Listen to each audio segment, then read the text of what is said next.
Kita mulai tokoh ini. Saya tidak tahu kesan yang muncul di kepalamu apa tentang beliau Nasruddin Hoja. Tokoh ini yang jelas, yang pertama menyuruh kita hidupnya tidak tegang. Berhikmah iya, berfilsafat iya, mendalam secara makna iya, tapi santai saja, sambil senyum, sambil tertawa. Kalau kamu tidak percaya, Nabi itu sering tertawa. Di banyak hadis, bahkan ada beberapa hadis yang menyebut Allah pun tertawa. Lah kok manusia tidak bisa ketawa? Ya meskipun istilah Allah tertawa itu kan nanti ada beda pendapat. Kalau di kita yang Sunni pokoknya bila kaifa, tapi Allah tertawa. Kan ada cerita Allah tertawa, misalnya besok ada laki-laki terakhir yang keluar dari neraka menuju surga. Mungkin dia lihat surga dari jauh terus tertarik. Ya Allah, mbok aku dekat saja sama surga sudah senang. Ya sudah mendekat. Ya Allah, saya nggak masuk juga tidak apa-apa, nongkrong di depannya aja senang. Ya sudah, silahkan nongkrong. Ya Allah, kok enak ya di dalam surga, mbok saya masuk di pinggir-pinggir juga tidak apa-apa. Ya monggo masuk itu. Dan Allah ketawa lihat orang ini. Lu Allah aja ketawa. Ada ceritanya, ada hadisnya. Apalagi Nabi banyak. Nabi itu wajahnya saja dilihat menyenangkan. Kalau dalam bahasa hadis, Nabi itu profilnya basam. Basam itu orang lihatnya seolah-olah Nabi itu senyum terus. Dilihatnya itu enak. Jadi sebelum Nabi ngomong, ketemu Nabi saja itu orang rasanya enak, kayak disenyumi terus. Kalau kalian kan mungkin ada di antara kita yang kebalikannya malahan. Nonton wajah itu pengen muntah. Ada yang gitu, nesunan, ngamuan, itu kan tidak enak. Kalau Nabi basam. Oke, kepada siapa saja. Makanya orang Islam harus bisa ketawa. Jangan ngamuk terus. Saya ngutip sedikit itu sebenarnya ada di pengantarnya Nasruddin Hoja. Saya lupa profesor yang nulis, tapi itu diambil dari kitabnya Abu Hayyan At-Tauhidi, Al-Bashair wa Dakhair.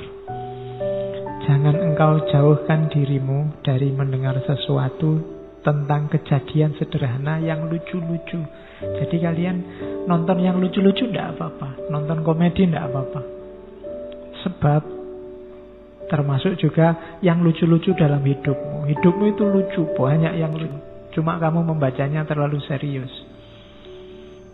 Sebab bila engkau tidak mau memperhatikannya, pemahamanmu akan picik dan watakmu menjadi kurang tanggap. Kalau kamu tidak bisa menangkap betapa lucunya hidupmu, katanya Abu Hayyan, kamu kurang peka terhadap hidupmu. Hidupmu itu lucu, ngapain kamu stres? Ngapain kamu sumpek? Itu lucu. Tidak lulus-lulus ujian, lucu. Ya kan? Kemudian apalah diputus pacar, jane ya lucu. Wong masih pacar aja diputus, kamu kok nangis sampai segitunya. Malah enak kamu bisa nyari lagi, nambah pengalaman. Kalau kamu nangis itu jane ya lucu. Banyak yang lucu-lucu dalam, apalagi coba kamu baca peristiwa-peristiwa politik hari ini, itu jadi lucu. Cuma barang lucu itu kamu kok ketemu malah marah. Harusnya kan ketawa. Tapi hari ini orang membacanya jadi marah-marah. Katanya Abu Hayyan bilang, kau tidak mampu menikmati segarnya komedi, segarnya humor, segara kelucuan, awan kelabu kehidupan yang serius bahkan menghancurkan dirimu. Wah, susah. Merengut terus juga hidupmu akan hancur. Tidak enak. Wong kita oleh Allah diizinkan, diberi kesempatan hidup di dunia ini kan untuk bahagia, untuk senang. Masa Allah nyuruh kita sumpek, nyuruh kita sengsara? Kan enggak. Gembiralah. Hidup ini menggembirakan. Jadi tertawalah. Ini filosofi yang dipakai oleh Abu Hayyan atau Khidi dan Nasruddin Hoja nanti gayanya semacam ini. Makanya saya sebut Muslim alternatif. Sekarang citranya Islam itu citra kebanyakan citra keras. Ya meskipun itu salah, tapi ada indikator-indikator yang membuat orang menyimpulkan itu. Mari kita akhiri itu, tampilkan wajah Islam yang melahirkan tawa, melahirkan senyum. Kadang-kadang ada orang bikin komedi, bikin humor, kamunya serius. Betul. Jadinya nggak jadi ketawa, malah marah. Akhirnya orang takut lagi ngomong yang lucu-lucu. Akhirnya ngomongnya serius terus. Akhirnya wajahnya kayak kalian kelihatan cepet tua kabeh. Antara wajah sama umur berbanding terbalik.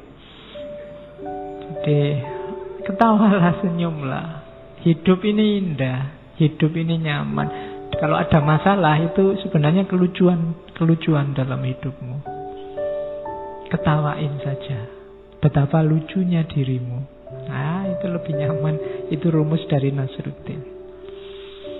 Dan Sufi juga, Nasruddin ini seorang Sufi juga banyak memfungsikan humor. Coba dilihat para Sufi, coba dilihat para ulama besar. Itu kan hidupnya serba senyum, banyak humornya. Ulama-ulama yang ilmunya sudah tuntas itu kalau ngomong kan enak didengarkan, dan kadang-kadang ya dagelan-dagelannya banyak, membuat kita tertawa, membuat kita tersenyum. Ini orang yang sudah luas sehingga bisa menerima apapun. Kemampuan menertawakan hidup itu tidak sembarangan.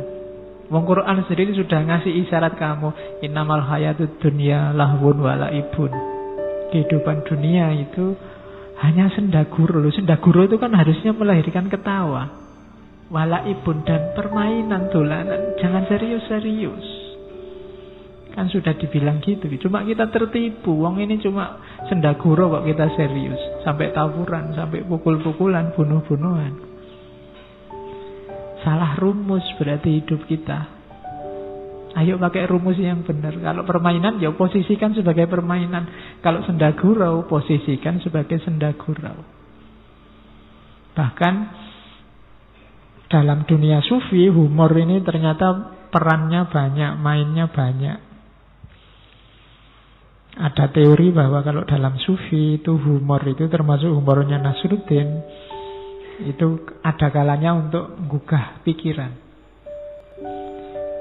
Orang yang jeli membaca humornya Sufi itu tidak cuma dilihat cerita lucunya. Di balik itu ada makna yang dalam. Dan itu bisa dikejar bagi orang yang daya pikirnya jalan, daya analisisnya jalan. Tapi orang yang hanya dapat lucunya, ya nggak dapat maknanya. Kayak para wali zaman dulu ketika menyampaikan ajaran Islam itu kan pakai media budaya. Pakai wayang, pakai model baju, pakai punokawan yang suka ndagel. Itu kan media humor. Kalau para wali yang dalang, meskipun punokawan, meskipun ada Semar Bagongnya, ada limbuannya mungkin, tapi lucunya pasti ada maknanya. Tidak tahu maknanya pun tidak apa-apa, kamu dapat ketawanya, tapi kurang dalam. Ketawanya sudah dapat, cuma dalamnya. Dulu waktu diantara yang diperdebatkan Sunan Kalijogo sama Sunan Giri kan itu, Sunan Giri orangnya serius. Kalau Sunan Kalijogo maunya, ya sudah kita ambil pelan-pelan. Lah nanti kalau umat tersesat, enggak kalau tersesat. Wong ini, umat Islam ini kan akalnya jalan. Lama-lama mereka juga ngerti rahasianya. Lama-lama juga mereka bisa belajar sendiri, tahu yang benar. Sekarang biar mereka tertarik dulu lah pakai media-media budaya, termasuk pakai humor. Kalau ada ustadz atau ulama atau kiai ceramah yang tidak ada humornya sama sekali kan, ya paling kamu ngantuk, paling hadir sekali dua kali, besok nyari alasan kalau diajak. Penariknya kurang, pemicu berpikirnya kurang. Maka fungsinya humor dalam sufi yang